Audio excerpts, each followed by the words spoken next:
इंस्टाग्रामवरून ओळख करून डॉक्टर महिलेला ब्लॅकमेल करत वारंवार अत्याचार केल्याची संतापजनक घटना छत्रपती संभाजीनगरात उघडकीस आली आहे। तेलंगणातील आरोपी सी अमरनाथला पोलिसांनी अटक केली आहे। न्यायालयाने 2 दिवसांची पोलीस कोठडी दिली आहे। मिळालेल्या माहितीनुसार आरोपीने इंस्टाग्रामवरून ओळख वाढवत पीडित डॉक्टर महिलेला भेटण्यासाठी छत्रपती संभाजीनगरात आला।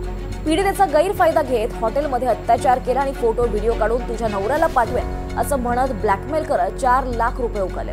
सतत धमक्या, ब्लॅकमेल आणि पैशांच्या मागणीने त्रस्त झालेल्या पीडितेनं अखेर पोलीस ठाण्यात धाव घेतली आहे। पोलिसांनी आरोपीला तेलंगणातून अटक करून चौकशी सुरू केली आहे। मात्र या घटनेमुळे छत्रपती संभाजीनगरात खळबळ उडाली आहे। अधिक माहिती घेऊयात आमचे प्रतिनिधी सुमित पवार यांच्याकडून। सुमित, इंस्टाग्रामवरची मैत्री महागात पडल्याचं दिसतंय का? अधिक माहिती आहे? नक्कीच छत्रपती संभाजीनगर शहरातील डॉक्टर महिला ही इंस्टाग्रामवर एका तरुणाशी तिची ओळख झाली। त्यानंतर त्यांचे संवाद झाल्यानंतर तो तेलंगणातील तरुण सी अमरनाथन हा छत्रपती संभाजीनगरच्या तरुणीला भेटण्यासाठी आला। यावेळी बळजबरीने त्यांनी त्या तरुणीसोबत अत्याचार केले आणि त्याचे फोटो आणि व्हिडिओ काढले। त्यानंतर वारंवार त्या तरुणाने त्या महिलेकडे पैशाची मागणी केली आणि भेटण्याचा आग्रही धरला।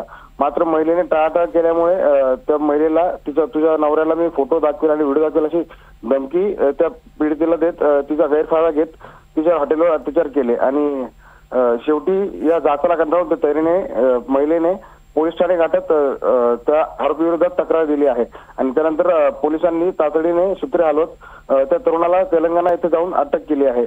मात्र या सर्व प्रकरणामुळे आता छत्रपती संभाजीनगर शहरात खळबळ उडाली असून आरोपीला ताब्यात घेण्यात आले आहे आणि दरम्यान तेलंगणातील अटक केलेल्या आरोपीची चौकशी आता पोलीस करीत आहेत। निश्चितच सुमित, धन्यवाद या सविस्तर माहितीसाठी। तर ऑनलाईन मैत्री करत महिला डॉक्टरवर अत्याचार करण्यात आला। इंस्टाग्रामवरची मैत्री करणं या महिलेला महागात पडलंय। 4 लाख उकळणाऱ्या तेलंगणातील आरोपीला आता अटक करण्यात आली आहे।